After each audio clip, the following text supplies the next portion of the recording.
The past is already written, the ink is dry.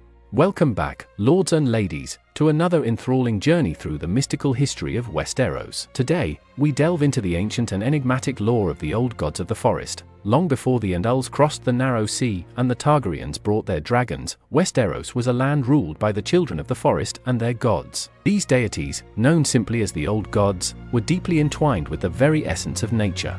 The old gods are closely associated with the weirwood trees, their pale bark and blood-red leaves marking them as sacred. In ancient times, the children of the forest carved faces into these trees, believing that the old gods would watch over the realms of men through these eyes. These faces, often serene or stern, gazed out across the lands, silent witnesses to the passage of time. The children of the forest, diminutive and mysterious beings, were the first inhabitants of Westeros. They worshipped the old gods with rituals performed in the heart of deep forests, at sacred groves called godswoods. These ceremonies were filled with whispers to the wind, offerings of leaves and flowers, and songs that only the trees seemed to understand. When the first men arrived in Westeros, they initially clashed with the children. However, after years of warfare, peace was forged through the pact at the Isle of Faces. The first men embraced the worship of the old gods, and the weirwoods became central to their spiritual life. The faces carved into the trees were said to hold the power to see into the past, present, and future.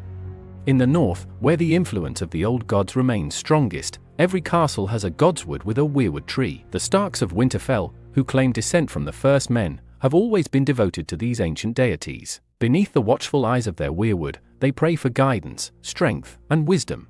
The old gods are also tied to the mystical powers of green seers, individuals gifted with the ability to perceive events in other places and times through the weirwood trees. These rare and powerful seers, like Bran Stark, can enter a trance and witness the history of Westeros through the eyes of the weirwoods. The children of the forest were said to possess this power in abundance, using it to protect their sacred lands.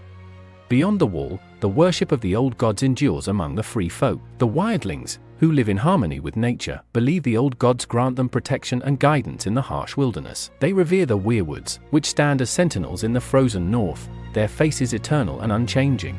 In the south, the influence of the old gods waned with the arrival of the Andals and their 7-point star. The Andals cut down many weirwoods and built septs in their place, spreading the faith of the Seven. However, remnants of the old gods' worship can still be found in isolated corners of the southern lands, where ancient weirwoods continue to stand silently, their faces watching over forgotten groves.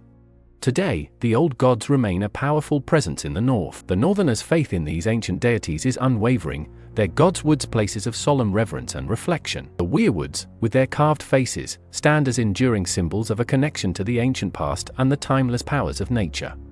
The old gods of the forest remind us that even in a world of dragons and knights, there are deeper, older powers at play. These silent watchers, bound to the weirwoods, hold the secrets of the land and the echoes of ancient prayers. As long as the weirwoods stand, so too will the old gods' quiet guardianship over Westeros.